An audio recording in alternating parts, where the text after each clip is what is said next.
Buenos días, muchísimas gracias a todos los aquí presentes. Me siento verdaderamente honrado en tener la posibilidad de estar exponiendo en esta prestigiosa casa de estudios.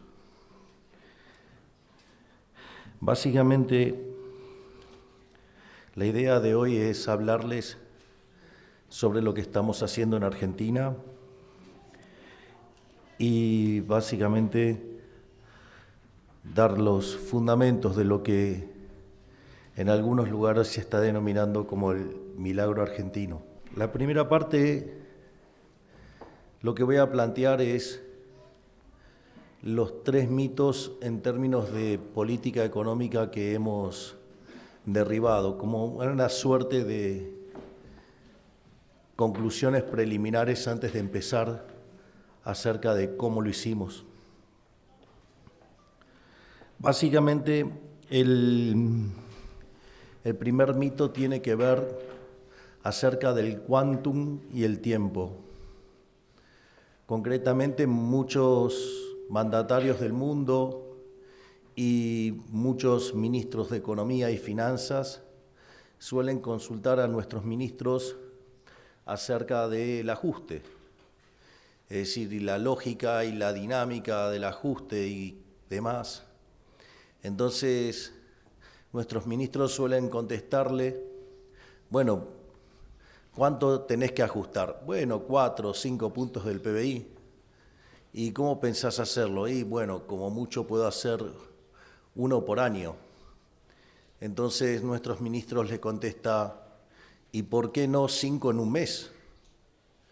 O sea, un ajuste de 5 puntos del PBI en un mes. Dice, no, eso es imposible. Bueno, eso es lo que hicimos nosotros. En el primer mes de gestión pusimos en orden las cuentas públicas, cerramos el déficit del Tesoro Nacional, que eran cerca de 5 puntos del PBI. Después, cuando describa, voy a mostrar la grave de la situación, porque en estricto rigor, la primera etapa del ajuste fueron 7 puntos del PBI. Además, con lo cual eso violenta todas las definiciones de quantum y tiempo. Pero no solo eso, sino que además, para evitar la hiperinflación no alcanzaba con ajustar el déficit del Tesoro Nacional. Teníamos un déficit cuasi fiscal, es decir, el déficit del Banco Central, que era el doble del que teníamos en el Tesoro Nacional, es decir, teníamos un déficit de 10 puntos del PBI.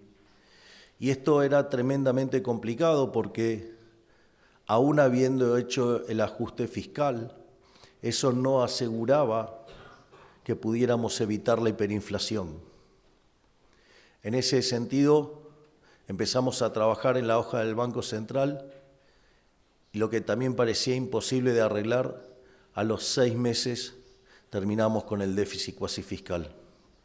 Por lo tanto, podríamos decir que en el lapso de 6 meses hicimos un ajuste fiscal de 15 puntos del PBI, que obviamente todo el mundo consideraba que eso era imposible. La otra característica o el otro mito que derribamos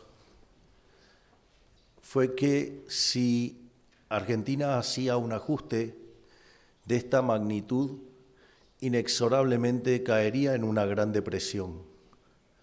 Argentina, con ajustes de la mitad del que hicimos nosotros, tuvieron caídas de por lo menos de 15 puntos del PBI, o sea, caídas del 15%. Y en ese sentido, la realidad es que nosotros no teníamos credibilidad, no las teníamos porque Argentina era un defaulteador serial, porque básicamente yo era un outsider, no tenía pergaminos en la función que me avalaran en lo que quería hacer y por lo tanto tampoco tenía reputación. y ustedes saben que aun cuando estuviéramos bajo expectativas racionales, si nosotros hacemos un apretón monetario de estas características, digamos, dado que no habría credibilidad, no habría reputación, la contracara de esto sería una violenta caída del PBI, con lo que implicaba eso en términos de actividad, de empleo y equilibrio social. Sin embargo, a diferencia de lo que todos esperaban, nosotros, si tomamos lo que ha pasado con el PBI de hecho venía cayendo desde el año anterior y básicamente nos dejó el gobierno anterior un arrastre estadístico que implicaba una caída de cerca de 3%. Cuando ustedes toman el promedio del PBI a lo largo del año, da 1,5% de caída, pero si ustedes se focalizan con lo que pasó a partir del mes de abril, la economía argentina empezó a expandirse. Y no solo que se empezó a expandir, sino que hasta el mes de diciembre lo hizo al 10%, y cuando tomamos la estimación mensual de la actividad económica, que es una proxy del PBI en frecuencia mensual, el PBI de diciembre del 24 terminó 6% por encima del PBI que teníamos en el año 2023. Es decir, que logramos hacer un ajuste de 15 puntos del PBI y que la economía además creciera 6%. Obviamente que la contracara también fue una abrupta caída de la inflación. Si tomamos la inflación mayorista, que es la que menos distorsión tiene y que siempre se adelanta, digamos, pasó del 54% mensual, que algo, digamos, en términos anualizados sería 17.000, a una inflación de menos del 1% mensual, que en términos anuales estaríamos en términos más o menos del 10%. Es decir, con lo cual además exterminamos la inflación. Y mientras que todo el mundo esperaba que el desempleo volara, no pasó eso, y que la pobreza fuera a niveles estratosféricos. Nosotros cuando llegamos, el sinceramiento implicó ver un salto de la pobreza del 57%, pero el año terminó en 35%, es decir, el 22% de la población salió de la pobreza. Es decir, en un año sacamos de la pobreza a 10 millones de seres humanos. Vaya que ahí también derribamos otro mito.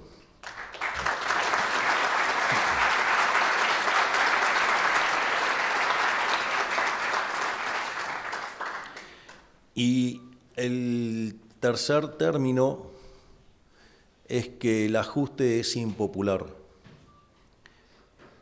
Y ahí, digamos, ya era más que una cuestión de contar con ministros brillantes, porque la verdad es que yo soy un agradecido a las fuerzas del cielo por haberme permitido armar un equipo de excelencia como el que tengo, donde cada uno de los ministros son descollantes en sus respectivas áreas, pero había que tomar la decisión de poner todo lo que teníamos como capital político, porque lo más probable es que frente a un ajuste de esta envergadura, digamos, se limara la popularidad. Y en ese sentido, digamos, el triángulo de hierro, es decir, mi hermana Karina Milei, que está presente aquí,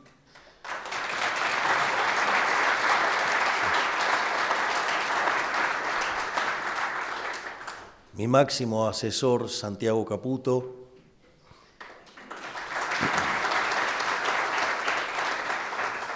y yo en esa mesa chica, digamos, donde se termina de cocinar todo y que a uno le toca estar sentado en la silla eléctrica, la decisión fue, nosotros vinimos a hacer lo que había que hacer y que estábamos dispuestos a pagar los costos de hacer lo correcto.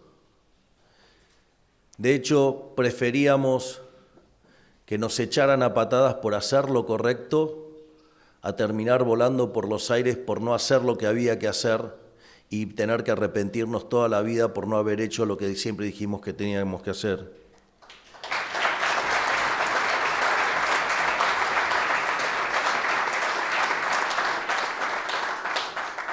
Y en ese contexto, sorprendentemente, en el cual siempre le hablamos con la realidad, porque lo hicimos desde las elecciones mismas, nosotros hicimos campaña diciendo que íbamos a ajustar el gasto público y llevaba a los actos una motosierra.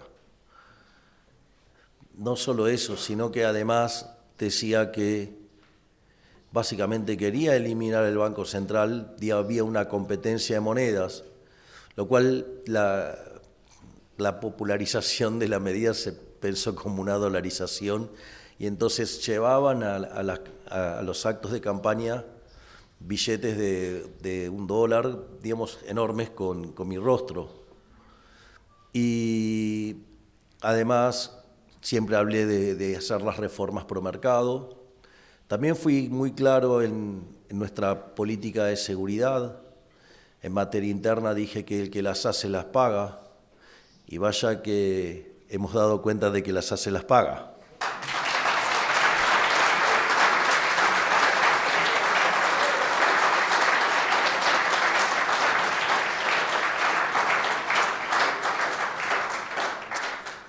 Quiero decir que no tengo ningún mérito en que la justicia definitivamente haya obrado acorde a la República. Es todo mérito del Poder Judicial, de la Corte Suprema. Lo único que puedo decir es que he sido consistente con mi visión republicana y dejé que los jueces actuaran libremente. Es decir, al ser el primer presidente que no interfiere en la justicia, los resultados están a la vista. La justicia hizo justicia.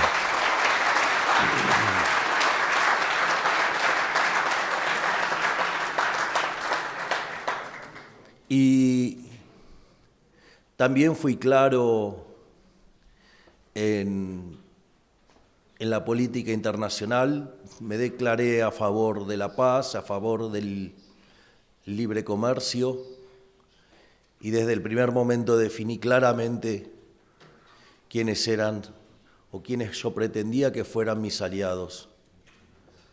Y esos aliados que yo dije que iba a abrazar son los Estados Unidos y Israel.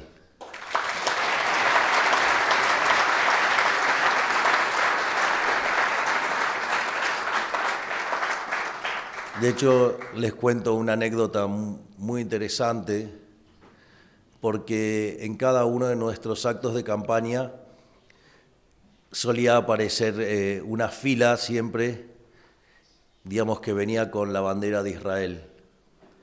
Hay casos más emblemáticos porque, digamos, fueron banderas muy grandes, como el caso de Mendoza o como el caso, digamos, de lo que fue Santa Fe, que verdaderamente eran muy grandes las banderas y que en la camioneta en la cual me movía, digamos, la íbamos llevando. Pero el caso más estremecedor de todos fue algo que pasó en el conurbano bonaerense, en un lugar muy, muy humilde, muy postergado. Y es una bandera que me regaló un chico, hecha sobre un paño blanco, con las 2 barras azules y con la estrella hecha a mano. Obviamente no es como las otras, pero tiene tanto sentimiento, así es que nadie se debería sentir engañado por mi política internacional.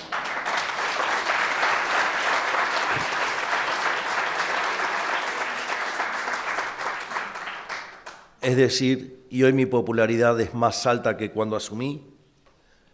En cada una de las elecciones locales, cuando en el 2023 no sacábamos más que el 5%, estamos sacando más del 30%. Al kirchnerismo a lo largo del país le venimos ganando 6-0 y se espera, digamos, que para octubre no solo que la libertad avanza, sino que la libertad arrasa.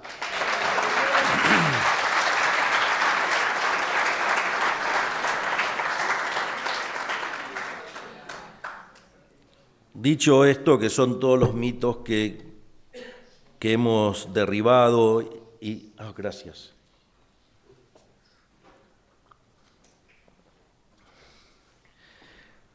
Ahora voy a pasar a contar cuáles eran las condiciones iniciales y qué es lo que hicimos para evitar el desastre. Básicamente Argentina tenía la combinación de lo que habían sido las 3 peores crisis de su historia. Básicamente tenía un desequilibrio monetario, digamos, para los que entienden de temas monetarios, había un money overhang, ¿sí? Que básicamente era el doble del que teníamos en la previa del Rodrigazo. En aquel momento, liberar el mercado de cambios implicó sextuplicar la tasa de inflación, por lo tanto, estábamos para multiplicarla por 12, solamente, digamos, por el efecto del sobrante monetario. Imagínense que veníamos con tasas de inflación arriba del 200% en el consumidor, por lo tanto, imagínense que nos hubiéramos ido muy rápidamente a tasas de inflación del 2.500% anual. Pero no solo eso, además teníamos una situación en el Banco Central que era aún peor que la que había en el año 89, cuando fue la hiperinflación de Alfonsín, donde la inflación mayorista, por ejemplo, fue del 5.000%. Básicamente, nosotros teníamos, yo después lo voy a volver a repetir, pero teníamos 4 bases monetarias en pasivos remunerados y donde el gobierno anterior se había encargado de pasarlo de un promedio de 60 días, lo había pasado a 1 día. Es decir que se podría haber quintuplicado la cantidad de dinero en un solo día. Esa es una de las tantas bombas que dejaron. Y además teníamos indicadores de pobreza e indigencia aún peores que los que teníamos en la salida de la convertibilidad en el 2001. Es más, al momento de asumir, la inflación ya se medía en términos diarios y venía dando arriba del 1,5 diario. Es más, la inflación, si bien la inflación al consumidor dio 25%, la inflación en mayoristas, que es la que siempre se adelanta, dio 54%. Además, Argentina no crecía desde el año 2011, por lo tanto, el PBI per cápita estaba un 15% debajo de aquella marca histórica. Como si fuera poco, con el control de cambios había una brecha cambiaria del 200%, es decir, la relación entre el tipo de cambio paralelo y el oficial era de 3-1. Las reservas internacionales netas eran negativas en 12.000 millones de dólares. Teníamos un déficit fiscal de 5 puntos del PBI y un cuasi fiscal de 10 puntos del PBI, o sea que el desequilibrio en las cuentas públicas era de 15 puntos del PBI. Además, teníamos el programa con el Fondo Monetario estaba caído, Argentina no había cumplido ni una sola meta, ni una. Por lo tanto, el programa estaba caído. Teníamos deuda con importadores por 45.000 millones de dólares y como si esto fuera poco, teníamos deudas en pesos por el equivalente en 90.000 millones de dólares, que básicamente venían a ser como 7 bases monetarias extras. O sea que imagínense que teníamos 7 bases monetarias en la deuda en pesos, teníamos 4 bases monetarias en los pasivos remunerados del Banco Central. O sea, ya eso suma 11, hubiera multiplicado por 12 la cantidad de dinero, el money overhang hubiera hecho multiplicar la inflación por 12 veces, o sea, íbamos directamente a una catástrofe inflacionaria. Y en ese contexto seguramente, porque es muy parecido a lo que pasó en Venezuela, nos hubiéramos ido a niveles de 95, 98% de pobreza. Voy a ser un poquito no técnico porque esto lo requiere, pero nosotros hemos demostrado que somos liberales libertarios y no que somos liberales libertarados.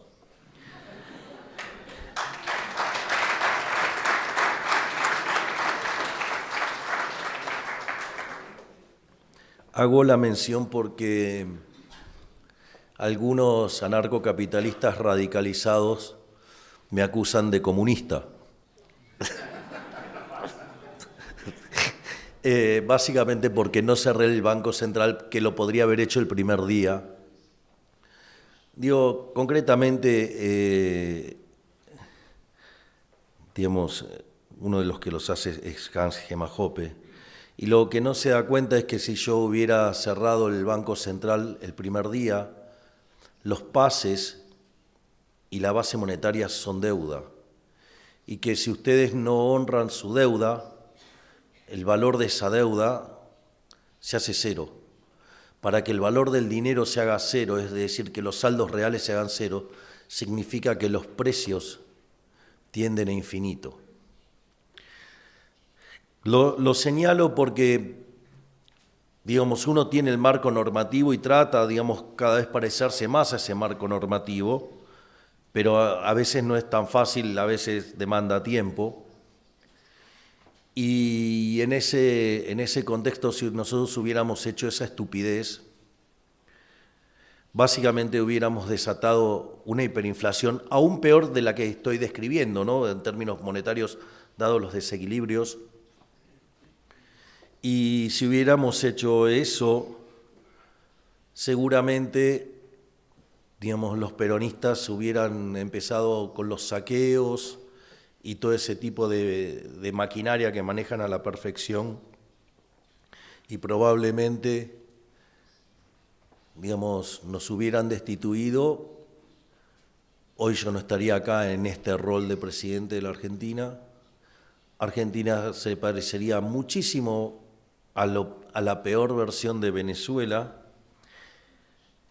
y seguramente usarían nuestro caso como un caso donde las ideas de la libertad fallaron. Por lo tanto, otra cosa que tenemos que tener en cuenta es que en la política es importante la secuencialidad. Es decir, tenemos que tener claro a dónde queremos ir, pero tenemos que tener todo el tiempo el modelo de equilibrio general intertemporal en la cabeza y tener en cuenta no solo lo que pasa con la economía, sino cuáles son las interacciones con la política y el equilibrio social. Es decir, entonces, digamos, proponer cerrar el Banco Central el primer día como una tarea que demanda 1 hora, verdaderamente es una estupidez. Afortunadamente, digamos, para los argentinos, digamos, y en contra, digamos, de toda la dirigencia, no lo hicimos y estamos saliendo.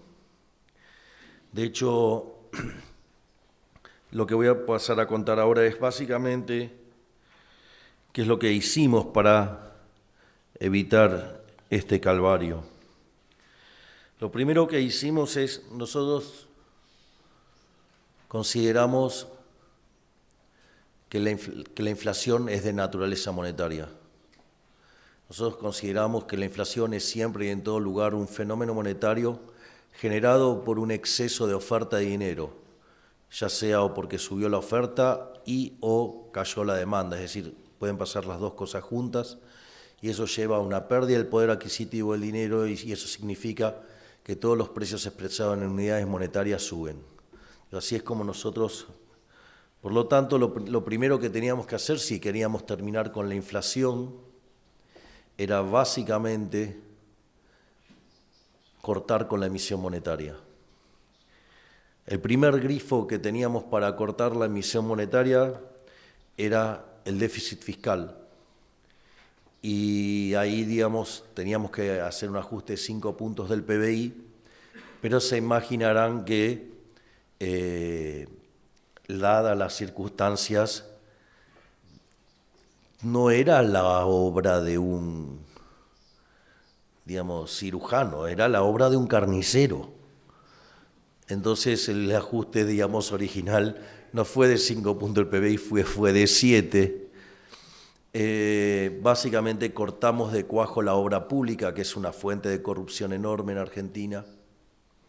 Cortamos de cuajo las transferencias discrecionales a las provincias. No solo eso, sino que además echamos a 50.000 empleados públicos. Por otra parte, todos los contratos que se van venciendo no se renuevan, salvo que sean en situaciones muy particulares. Y además empezamos a recomponer las tarifas, empezamos a hacer el ajuste de tarifas. Cuando nosotros llegamos, el precio de los servicios públicos solamente cubría el 20% de los costos. Hoy estamos orgullosos de poder decir que se cubre el 100% del costo. Por lo tanto, digamos, también hicimos todo esto con recomposición de tarifas. Es decir, lo interesante de este programa de estabilización es que nunca violentó el derecho de propiedad. Se respetó la deuda del Banco Central. En otros momentos se hicieron y se aplicaron plan Bonex. Nosotros, digamos, hemos honrado esa deuda, no hemos violentado el derecho de propiedad. No solo eso, no hemos aplicado controles de precios. No solo eso, sino que además nunca le mentimos a la gente haciendo el ajuste de las tarifas antes y y lanzar el programa de estabilización después. Lo hicimos durante el propio programa. Por eso, digamos, la baja en la tasa de la inflación en el indicador minorista, o sea, en el precio del consumidor, es más lenta. No solo eso, tampoco fuimos al atajo de fijar el tipo de cambio. Y a pesar, digamos, de todo eso, hoy la tasa de inflación ha bajado mucho más rápidamente que el programa más exitoso en la historia argentina, que fue la convertibilidad. Si ustedes toman la inflación en dólares, es decir, corrigen por el crawling peg que teníamos, básicamente van a ver que la inflación en dólares bajó muchísimo más rápido. Es decir que, en términos de estabilización, el programa diseñado por Toto Caputo, Santiago Bausili y todo el equipo es mejor que el programa de convertibilidad que había diseñado Domingo Cavallo. A su vez,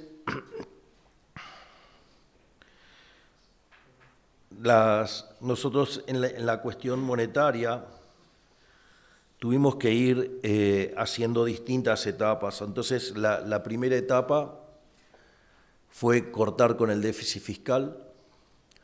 La segunda etapa, entonces, requería ahora cortar con el déficit cuasi fiscal, que es la deuda del Banco Central.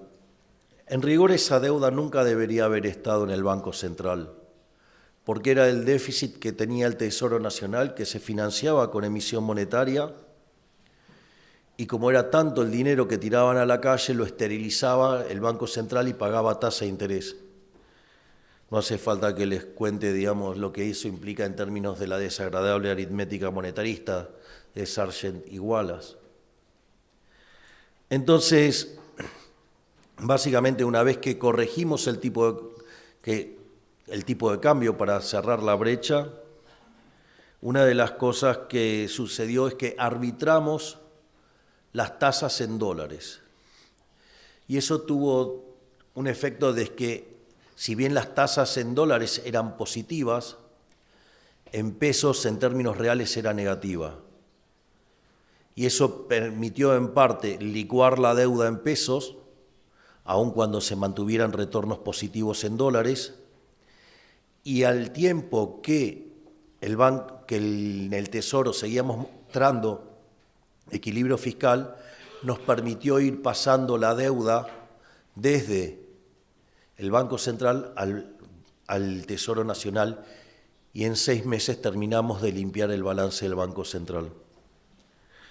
Pero una vez concluida esa parte, nosotros pasamos a un programa, como tuvimos un ataque especulativo, nos dimos cuenta que estábamos cometiendo un error con la política monetaria, y era que estábamos comprando dólares.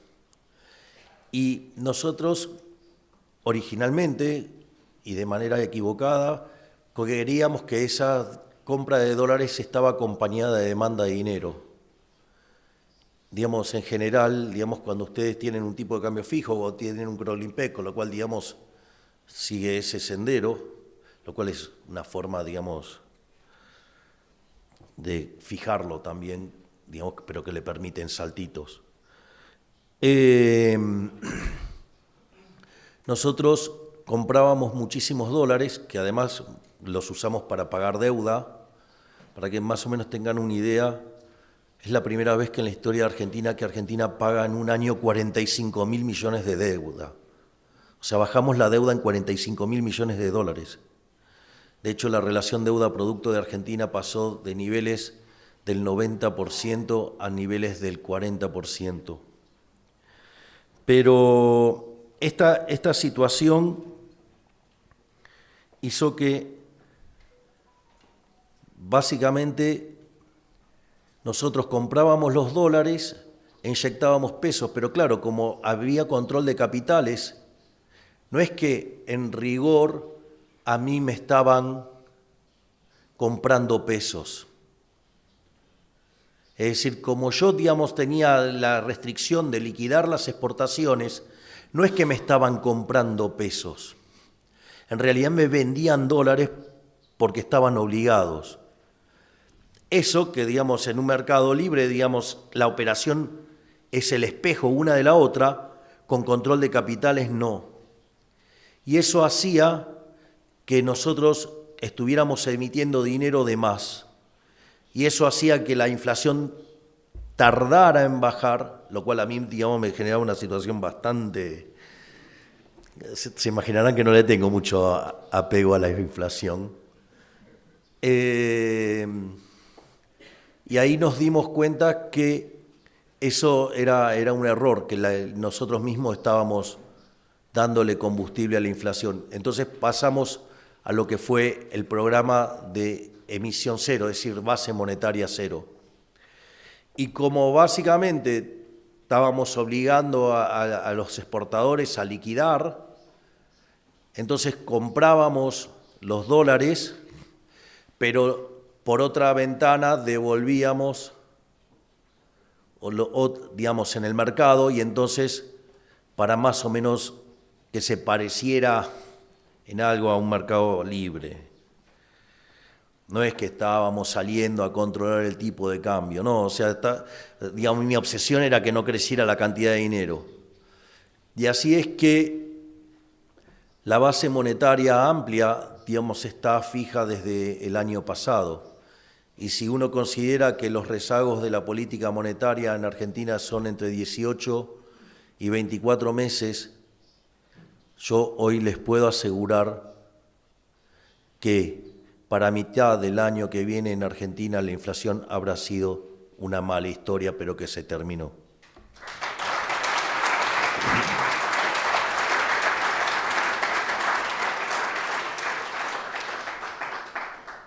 Pero después nos encontramos con otro problema. Como verán, la política económica todo el tiempo resuelve problemas. Entonces lo que lanzamos fue la idea de la dolarización endógena, es que la gente pudiera usar en sus transacciones cualquier moneda. Es decir, para pagar, para comprar, digamos, para vender, digamos. Y porque lo que estábamos empezando a ver es que si nosotros dejábamos la cantidad de dinero fija, si la demanda de dinero se empezaba a recomponer, digamos, porque, a ver, por ejemplo, la base monetaria en términos del PBI estaba en 2,5 puntos. Históricamente, la base monetaria en Argentina tiene pisos de 8 o 9% y techos de 15%. Entonces, claramente, hay un problema de muy poco dinero en la economía. Y además, la economía está creciendo. Entonces, evidentemente, se iba a generar un fuerte exceso de demanda de dinero. Eso no nos preocupaba demasiado porque como todavía hay sobrante monetario, en tanto y en cuanto haya sobrante monetario, la tasa de inflación va a empezar a ceder, pero el problema radica que el día que llegue a cero quiere decir que nos absorbimos todo el money overhang y consecuentemente tenemos que prepararnos para una economía de deflación y no tenemos la estructura contractual armada para tener deflación. Y si eso ocurre, podría terminar generando un atascamiento o que se empaste el crecimiento económico. Entonces, por eso es que propusimos esto de que la gente empezara a utilizar su moneda, pero no funcionó. No funcionó, la gente no quería usar sus dólares. La gente no quería hacer transacciones en moneda extranjera. Y eso, entonces, habíamos arreglado la cuestión fiscal, habíamos arreglado el pasivo del Banco Central, entonces, para darle más seguridad a los argentinos, decidimos arreglar el activo del Banco Central. Concretamente, entonces fuimos al Fondo Monetario Internacional y le hicimos una propuesta para recapitalizar el Banco Central.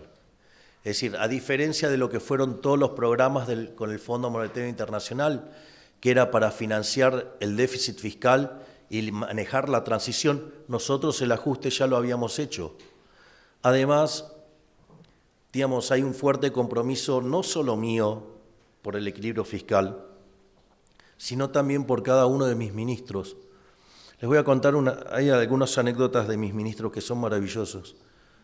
Por ejemplo, un día Toto Caputo, el ministro de Economía, tenía que salir de la reunión porque estaba en algunas negociaciones y entonces yo le digo al resto de los ministros, digo, este hombre está haciendo un esfuerzo enorme, estamos haciendo un ajuste fiscal enorme, los que nos va a mantener adentro de la administración es el equilibrio de las cuentas públicas, así es que le pido que vayan pensando un ajuste de 10% extra sobre cada uno de sus ministerios.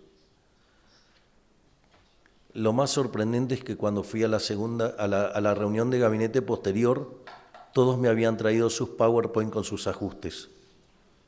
Es decir, eso es maravilloso, tengo todos los ministros, digamos, alineados con mantener el equilibrio fiscal. Esto, digamos, es pocas veces visto. Es decir, en general los ministros suelen gastar y el malo de la película es el ministro de Economía. Yo no sé si es porque, digamos, a mis ministros actuales no les gusta gastar o porque saben que no se la van a tener que ver con el ministro, sino que se la van a tener que ver conmigo.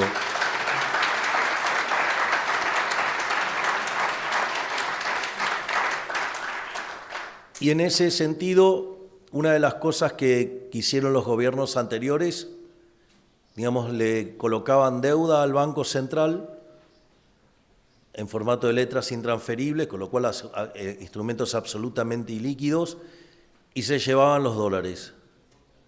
O sea, y si ustedes se fijan, si el valor, digamos, si los saldos reales de largo plazo tienen que tender a cero, o sea, la condición de transversalidad es cero, es decir, yo puedo llegar a, supongamos que lo pongo en un T grande, después lo hacen todo lo grande que quieran, pero si los saldos reales tienen que ser cero o son cero porque M es cero o porque P tiende a infinito. Entonces, entonces eso, ¿qué es lo que hace? Cuanto más dañado está el balance del Banco Central, el nivel de precios que hacen los saldos reales ceros es cada vez más alto. Entonces, si ustedes toman la línea que une los precios actuales con ese nivel de precios que cierra la condición de transversalidad, le da implícita la tasa de inflación a la cual viajaba la economía argentina. Por lo tanto, en la medida que recompusiéramos el balance del Banco Central, el índice de precios para hacer cero es cada vez menor. Y en ese sentido es que fuimos y recompusimos el balance del Banco Central.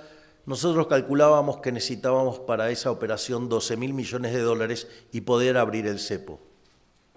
Como tanto Toto como yo somos muy aversos al riesgo, aunque no parezca, pero digo, la silla eléctrica corrige algunos comportamientos.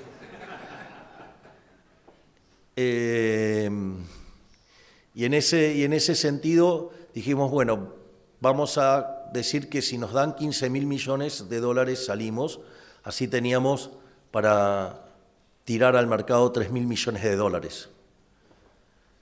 Y bueno, empezamos a trabajar en un acuerdo con el fondo y la verdad es que recibimos un paquete de 20.000 millones de dólares del Fondo Monetario Internacional, 12.000 millones de dólares del Banco Mundial, 10.000 millones del BID, sí, además una RIPO por 2.000 millones de dólares que la sacamos ayer, y además China nos renovó el vencimiento del swap, que eran 5.000 millones de dólares más. Es decir, que el paquete total era básicamente de 49.000 millones de dólares, donde cerca de 20.000 iban a ser cash. Por lo tanto, a diferencia de lo que decía toda la clase política y todos los economistas, que no íbamos a abrir el cepo en un año electoral, fuimos y lo abrimos.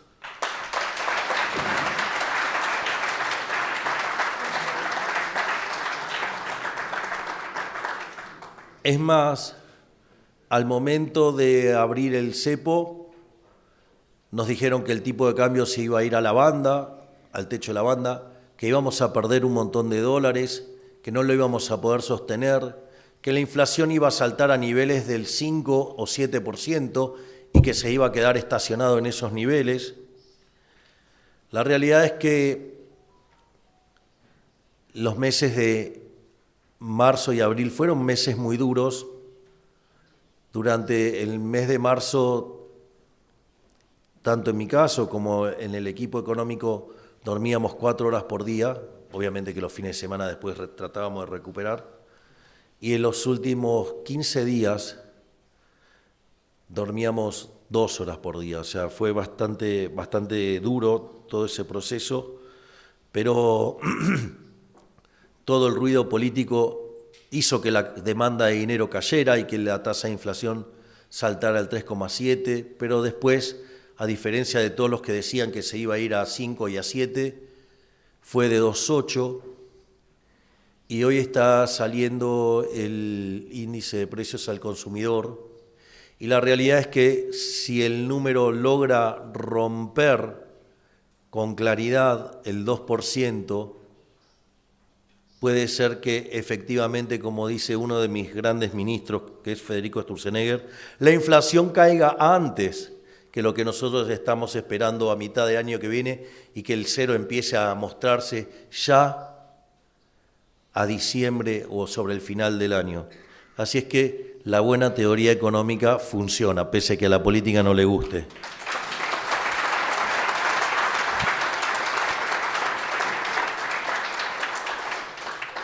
Hay una frase hermosa de un economista de Chicago que se llama Thomas Sowell, que originalmente era marxista, después se volvió libertario.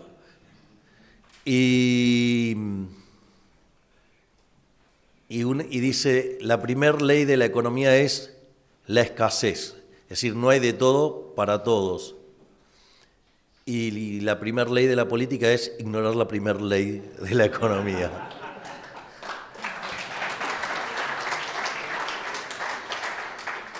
Afortunadamente para la economía argentina y desafortunadamente para los ladrones de la política, yo voy a hacer cumplir la restricción presupuestaria a rajatabla.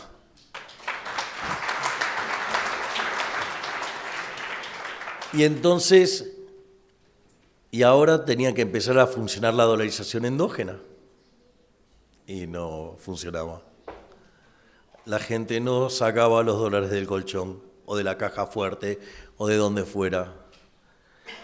Y ahí es que hicimos un nuevo paso adicional, que es lo que se llama la reparación histórica de los ahorristas. En realidad, los argentinos no es que fugaban del sistema los dólares porque odiaban al país o algo por el estilo. En realidad, fugaban sus dólares para escapar del impuesto inflacionario. Es decir, a ustedes no pueden pretender que alguien, digamos, ahorre en helados de vainilla, digo porque es el gusto que me gusta a mí, digamos, en el medio del desierto del Sahara. Digo, les va a ir mal. El helado es justamente un bien que tiene tasa de interés negativa.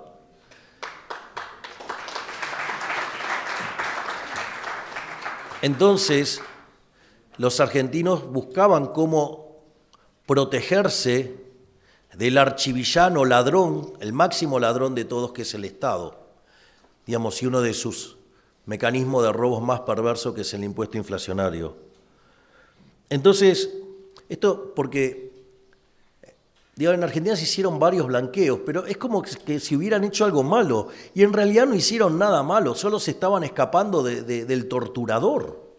Es decir, y es más, por eso me fastidian tanto la izquierda y los periodistas y demás diciendo, no, bueno, pero entonces los que quedaron adentro, pero, hey, es como que, digo, no sé, digamos, o sea, salen de Cuba, digamos, cagándose a trompadas con los tiburones, llegan a Miami y ustedes quieren castigar los que llegaron a Miami porque todavía quedó gente en la isla cárcel. Dios, es un disparate, verdaderamente. Por lo tanto, lo que hicimos fue cambiar la forma de cómo el fisco miraba las cosas. En Argentina todos eran culpables, salvo que demostraran lo contrario. Disparate. Nosotros, la revolución es que ahora son todos inocentes, salvo que Arca pueda demostrar lo contrario. Y eso significa que la gente ahora puede usar sus dólares libremente. Pero no era solamente decir, bueno, ahora los pueden usar libremente. O sea, había que hacer las reformas. El total de reformas involucradas en esa operación son 500, pero no, claro, digamos, era un sistema soviético prácticamente. Pero, entonces, lo voy a hacer con un ejemplo para que sea fácil. Ustedes que, por ejemplo, declaraban ingresos, pero al mismo tiempo le hacían declarar el consumido. Entonces, ¿qué pasa? Si ustedes tenían 100 de ingresos y gastaban 400, de alguna manera tenían que explicar esos 300. Entonces, le pedían el consumido para detectar si mapeaba con los ingresos. Pero al mismo tiempo le miraban la variación patrimonial. Su patrimonio, en este caso, tendría que estar cayendo 300. ¿Qué es lo que hicimos nosotros? Eliminamos el consumido, eliminamos la variación patrimonial, con lo cual ahora todo el mundo puede gastar sin ningún tipo de problema, que yo no los voy a ir a buscar.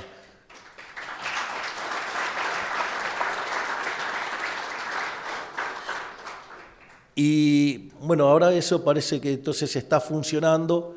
Hasta $50.000 por mes pueden gastar libremente todo lo que se les dé la gana y nadie tiene que declarar nada. Y si quisieran gastar más, se tienen que adherir a un régimen que hace que además borre todas las operaciones vinculadas a eso, con lo cual no quede ninguna marca. Así es que se terminó, digamos, esta persecución del fisco, digamos, es decir, estamos castigando al ladrón, no al honesto. Y eso es lo que tiene que ver con lo monetario. Y otra cosa que va a ocurrir es que básicamente Argentina tiene el equivalente de 10 bases monetarias, digamos, fuera del sistema. Por lo tanto, la monetización la va a terminar haciendo los propios individuos. Es decir, igual, digamos, si ustedes toman un sistema de tipo de, miren, no importa sea tipo de cambio flexible, tipo de cambio variable, la cantidad real de dinero en la economía la determinan los individuos. Porque en realidad la demanda de dinero es un espejo de lo que ustedes hacen con el mercado de bienes. Es un espejo del sendero intertemporal de consumo. Pero, más allá de eso, cuando entonces el Banco Central determina la cantidad de dinero, lo único que hace es determinar el nivel de precios.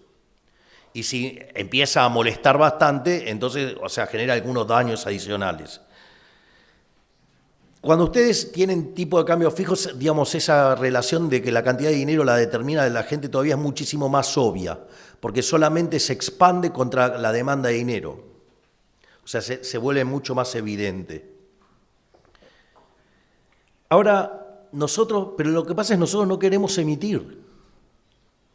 Nosotros queremos equilibrio fiscal, no queremos emitir dinero, queremos tipo de cambio libre, un balance del Banco Central saneado. Entonces, ¿qué es lo que ocurre? Los dólares, para hacer las transacciones, los tienen que ingresar los agentes cuando se les dé la gana. La monetización va a quedar en manos de los individuos. Y cuando la economía sea lo confiable que amerite para los individuos en relación con las necesidades de cash que tienen, van a ir monetizando. Y eso significa que si hoy yo puedo respaldar toda la base con los dólares que tengo, quiere decir que me voy a ir a una relación 11-1. Es decir, que el sistema va a quedar a un chasquido de dedos de poder ser dolarizado y de poder cerrar el Banco Central. Dicho esto, quiero terminar con dos cuestiones que son muy importantes para el crecimiento y que son cosas, digamos, no convencionales que nosotros hicimos. Una es el tema del capital, digamos, el Ministerio de Capital Humano. Si ustedes revisan la literatura, no voy a arrancar desde Adam Smith, que me encantaría, pero digamos, yo no tengo tiempo, ustedes no tienen tiempo, los que me esperan no tienen tiempo. Entonces, voy a arrancar en 1956. En el año 56, dos autores por separado, Robert Solow y Trevor Swan, desarrollaron lo que se conoce como el modelo de crecimiento económico neoclásico. Ese modelo en el año 57 fue testeado por Solow y solamente pudo explicar el 15%. Es decir, y todo quedaba en el residuo, con lo cual, digamos, el modelo explicaba muy poco. A la luz de eso, desde la Universidad de Chicago, George Stigler sugiere que en realidad ese resultado deriva de no haber contemplado el capital humano. Digo, para los que conocen las cosas que se discutían también en ese momento, también se había hecho la matriz insumo-producto de Estados Unidos y le daba intensivo en trabajo. O sea, había un montón de cosas que, digamos, andaba dando vuelta por el ambiente y que los tenía desconcertados. Entonces lo que dice es que meter el capital humano. Y es que en ese sentido,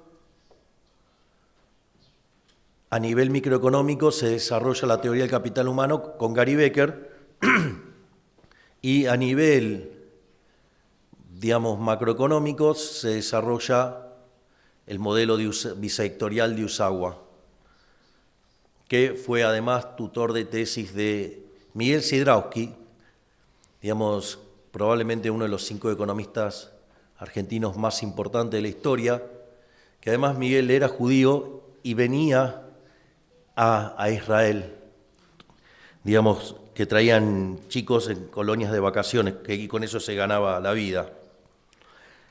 Y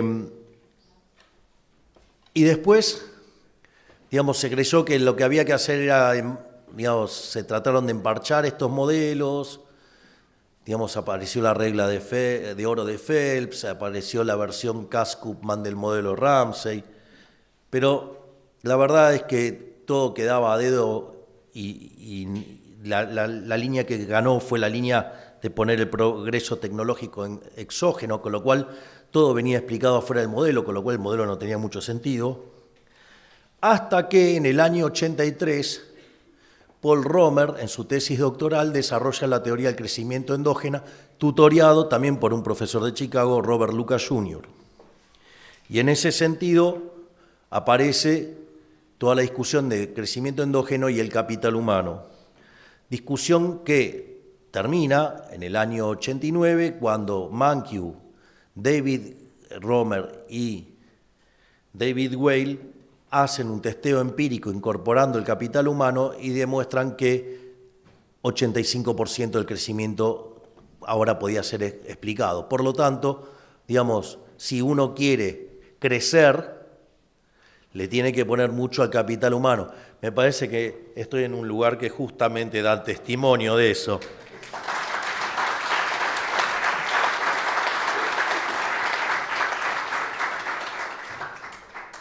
Y en ese sentido, nosotros armamos el Ministerio de Capital Humano justamente, o sea, desde el primer día teníamos planeado crecer. Y entonces, el primer rol que tuvo el Ministerio de Capital Humano fue el de contener la pobreza frente al ajuste. Ahí, digamos, la ministra Petovelo tuvo una acción brillante y fue descubrir que cuando se le pedía prestación a los beneficiarios de los planes sociales, en ese momento se les sacaba la mitad del plan. Entonces recibían 2 planes y cobraban 1. Y en ese contexto, una de las cosas que nosotros hicimos fue quitar esa contraprestación. Obviamente, al otro día nos estaban amenazando con hacernos una marcha donde supuestamente iban a venir 100.000 personas, y ahí también, junto a la valentía de la ministra Patricia Bullrich, que planteó el protocolo antipiquete. Piensen que Argentina tenía cerca de 9.000 piquetes por año, y el accionar del ministro de Transporte, de Infraestructura, Guillermo Ferraro, que usó toda la infraestructura para comunicar que el que corta no cobra, y que denunciaran a aquellos, digamos, gestores de los planes sociales que los extorsionaban, que hubo 18.000 denuncias. Lo más interesante es que, por un lado, pudimos duplicar la cantidad de recursos que llegaban a los sectores más vulnerables sin girar un solo peso más. Y al mismo tiempo intentaron tomar la calle, pero fue tan efectivo el mecanismo que de los 100.000 que esperaban, fueron solamente 3.000. Es decir, había más policías que manifestantes, y como consecuencia de ello, a partir de eso también logramos el orden en las calles. El Ministerio de Capital Humano ha tenido un rol fundamental en esto de la baja de 10 millones de pobres, y básicamente lo que hace es integrar niñez y familia con salud, de modo tal de poder cumplir las necesidades del capital humano de primera generación, para que después puedan ingresar al mercado a estudiar, es decir, el capital humano de segunda generación, que tiene que ver no solo con la educación, sino con que las personas puedan volver a reentrenarse para poder ingresar al mercado laboral.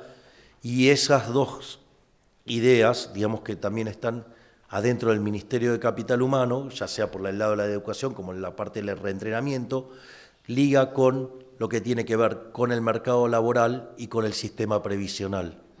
Porque en la medida que nosotros podamos seguir ingresando más personas en el mercado laboral, digamos, no solo para acompañar el crecimiento, sino también para el hecho de las personas que están en el mercado informal pasen al mercado formal, una vez que tengamos un mercado laboral más robusto y con una población económicamente activa más grande, eso nos va a abrir la puerta para poder encarar una reforma previsional seria.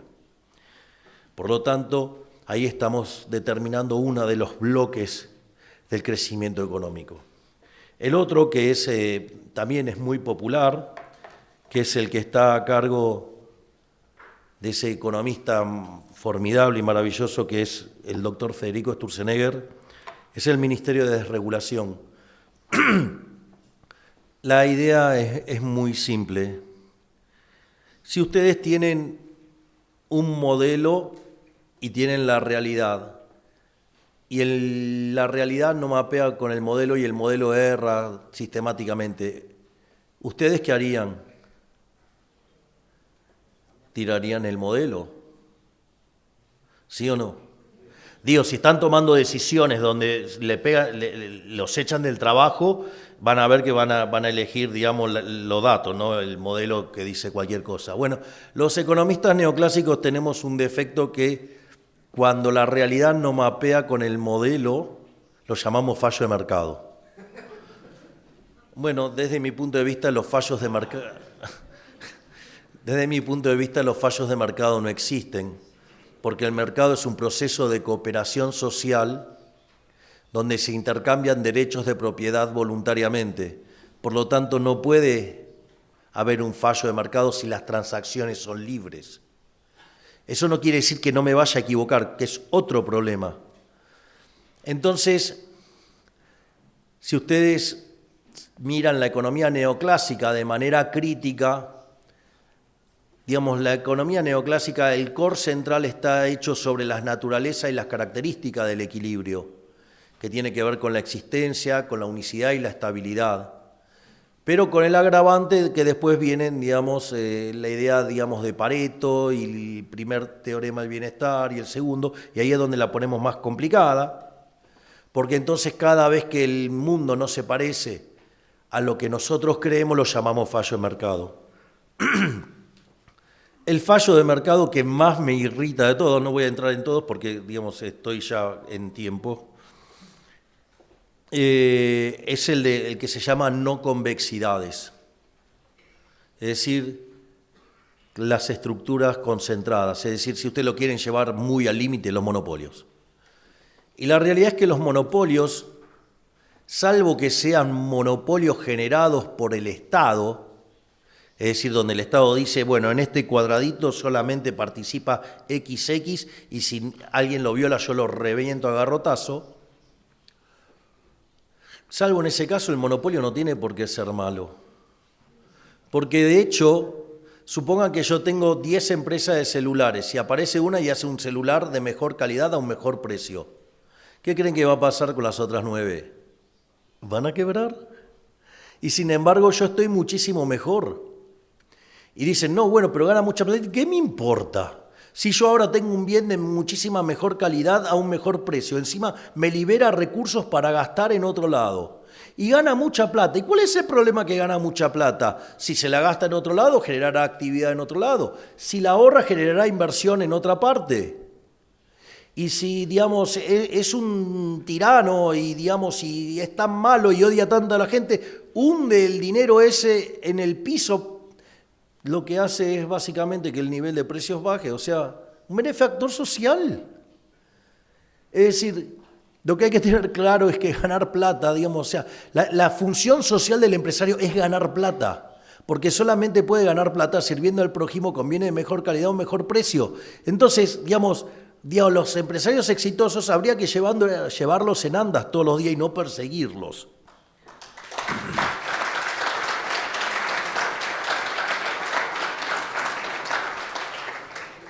Y en ese contexto, ¿qué es lo que sucede? Como en la economía neoclásica, voy a poner hago un punto adicional.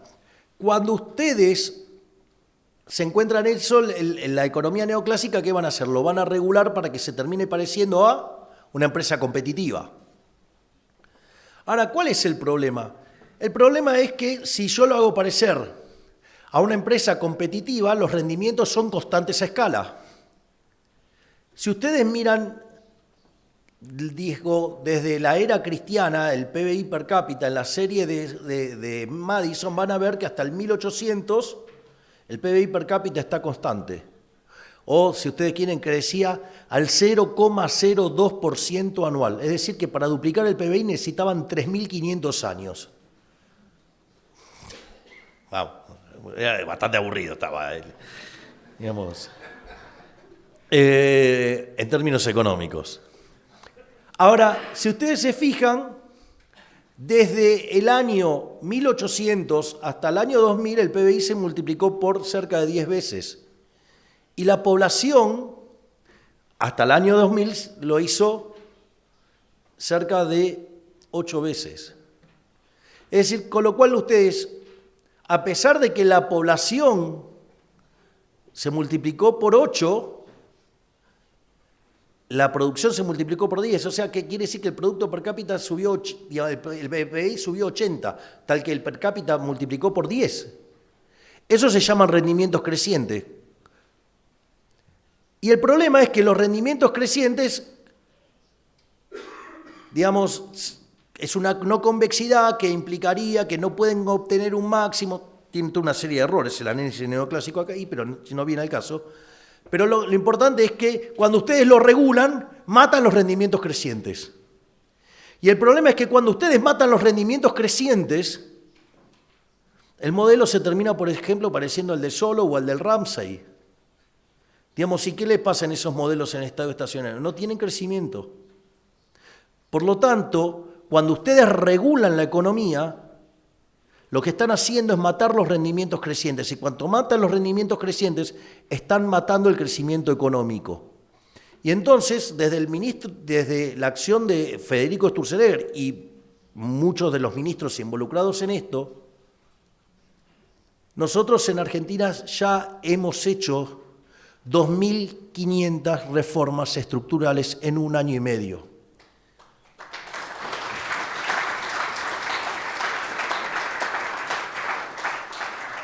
¿Y esto por qué es importante?